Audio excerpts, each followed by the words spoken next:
नमस्कार. सुहास माने मराठी या यूट्यूब चॅनलमध्ये आपलं मनपूर्वक स्वागत. विद्यार्थी मित्रांसाठी जे विद्युत सहाय्यक पदाची भरतीसाठी तयार करत आहेत त्यांच्यासाठी अत्यंत महत्त्वाची अशी बातमी आहे. प्रशासनाला वेळोवेळी विद्यार्थ्यांकडून आणि काही संघटनांकडून बऱ्याचदा विचारणा झालेली होती, कारण महापारेषणनं विद्युत सहाय्यक पदाची यादी किंवा जाहिरात रद्द करण्याची नोटिफिकेशन जारी केली होती. त्यामुळे महावितरण प्रशासनाकडून विद्यार्थी मित्राचा असंतोष बघता एक शुद्धीपत्रक जाहीर केलेलं आहे. शुद्धीपत्रक काय आहे ते आपण या व्हिडिओतून बघणार आहोत. तत्पूर्वी हा व्हिडिओ आपण जे विद्युत सहाय्यक पदाची तयारी करतात त्या सर्व विद्यार्थी मित्रांपर्यंत पोहोचवावा. आपण आमच्या चॅनलवरती नवीन असाल तर चॅनलला सबस्क्राईब करा, व्हिडिओ आवडल्यास लाईक करा आणि शेअर करायला विसरू नका. नोटिफिकेशन काय आहे, जाहिरात शुद्धीपत्रक काय आहे ते आपण बघूया. हे शुद्धीपत्रक आज रात्रीच म्हणजे 21 तारखेला वेबसाईटवरती आपल्याला भेटेल. महाराष्ट्र राज्य विद्युत वितरण कंपनी मर्यादित शुद्धीपत्रक जाहिरात क्रमांक 6/2023 विद्युत सहाय्यक.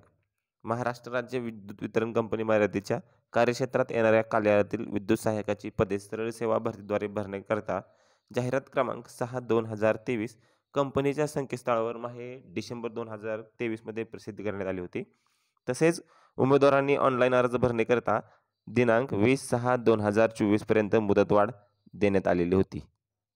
दरम्यानच्या काळात महाराष्ट्र राज्यातील सामाजिक व शैक्षणिकदृष्ट्या मागास वर्गाकरिता आरक्षण अधिनियम 2024 दिनांक 26 फेब्रुवारी 2024 अनुसरून राज्याच्या नियंत्रणाखालील पदावरील नियुक्तीकरता सामाजिक आणि शैक्षणिकदृष्ट्या मागास वर्गांकरिता आरक्षणाची तरतूद विहित करण्यात आली असून सदर अधिनियमातील तरतूद शासन निर्णय सामान्य प्रशासन विभाग BCC 2024 प्रकरण 75/16 क 27/2/2024 अनुसार प्रस्तुत संवर्गाच्या विद्यापीठ जाहिरातीकरता लागू आहेत.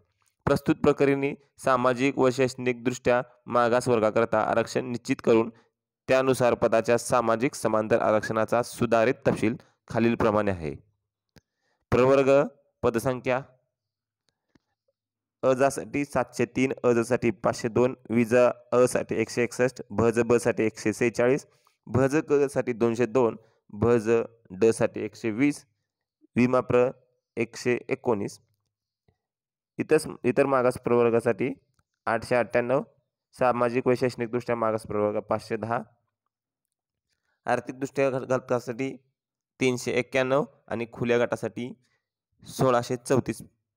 एकूण 5386 पद आहेत. रिक्त जागांचे प्रवर्ग सामाजिक समांतर आरक्षणाचे विवरणपत्र. वरील परिच्छेदामध्ये नमूद संवर्गातील पदसंख्या कमी जास्त अथवा रद्द होण्याची शक्यता आहे. आरक्षणामध्ये शासनाच्या आरक्षण धोरणानुसार बदल होण्याची शक्यता आहे. अराखीव खुला अथवा आर्थिकदृष्ट्या दुर्बल घटकातून अर्ज केलेल्या उमेदवारांना सामाजिक व शैक्षणिकदृष्ट्या मागास वर्गातील प्रवर्गाचा विकल्प सादर करणे तसेच उमेदवारांकरता नव्याने अर्ज सादर करण्यासंदर्भात खालील कार्यवाही करणे आवश्यक आहे. शासन निर्णय दिनांक 27/2/2024 अन्वये जारी करण्यात आलेल्या आदेशाच्या अनुषंगाने सदर मूळ जाहिराती अनुसरून अराखीव खुला अथवा आर्थिकदृष्ट्या दुर्बल घटकातून अर्ज सादर केलेल्या उमेदवारांना सामाजिक व शैक्षणिकदृष्ट्या मागास वर्गातील आरक्षणाचा लाभ घ्यायचा असल्याबाबत विकल्प सादर करणे आवश्यक आहे. सामाजिक व शैक्षणिकदृष्ट्या मागास वर्ग याचा दावा करण्याकरता विकल्प सादर केल्यास संबंधित उमेदवाराचा मूळ अर्ज रद्द समजण्यात येईल. सामाजिक व शैक्षणिकदृष्ट्या मागास वर्ग यांचा विकल्प सादर केलेल्या उमेदवारांना कोणत्याही परिस्थितीत आर्थिकदृष्ट्या दुर्बल घटकातील EWSचा अनुदेय राहणार नाही. ज्या ESBC प्रवर्गातील उमेदवारांनी EWS प्रवर्गामध्ये अर्ज भरले आहेत त्यांनी खुल्या अथवा ESBC प्रवर्गाचा विकल्प करणे बंधनकारक आहे. अन्यथा अशा उमेदवाराचे विकल्प न भरता EWS प्रवर्गातून निवड झाल्यास त्याची निवड रद्द समजण्यात येईल. याची उमेदवारांनी नोंद घ्यावी. ESBC उमेदवारांना मागासवर्गीय उमेदवारांप्रमाणे वयामध्ये शिथिलता देण्यात येत आहे. त्यामुळे खुल्यावरील उमेदवारांनी जे मूळ जाहिरातीकरता वयाधिक ठरलेले अर्ज करू शकले नाहीत अशा उमेदवारांनी नव्याने अर्ज करण्याकरता संधी देण्यात येत असून त्याचबरोबर शासन निर्णय दिनांक 3/3/2023 नुसार त्यांना अधिक 2 वर्षाची वयामध्ये सूट देण्यात येत आहे. ESBC उमेदवारांबरोबर इतर प्रवर्गातील जे उमेदवार अर्ज करू शकले नाहीत त्यांनीही अर्ज करण्याकरता मुदतवाढ देण्यात आली आहे. उमेदवारांना विकल्प सादर करता तसेच नव्याने अर्ज करण्याकरता URL लिंक कंपनीच्या www.mahadiscom.in या संकेतस्थळावर उपलब्ध करून देण्यात येईल. सबब ESBC उमेदवारांनी जात प्रमाणपत्र व नॉन क्रिमियर प्रमाणपत्र संबंधित प्राधिकरणाकडून प्राप्त करून घेण्याची कार्यवाही करावी. ज्या उमेदवारांनी ESBC प्रमाणपत्र काढलं नसेल किंवा नॉन क्रिमिनल काढलं नसेल त्यांनी लवकरात लवकर काढून घ्यावे.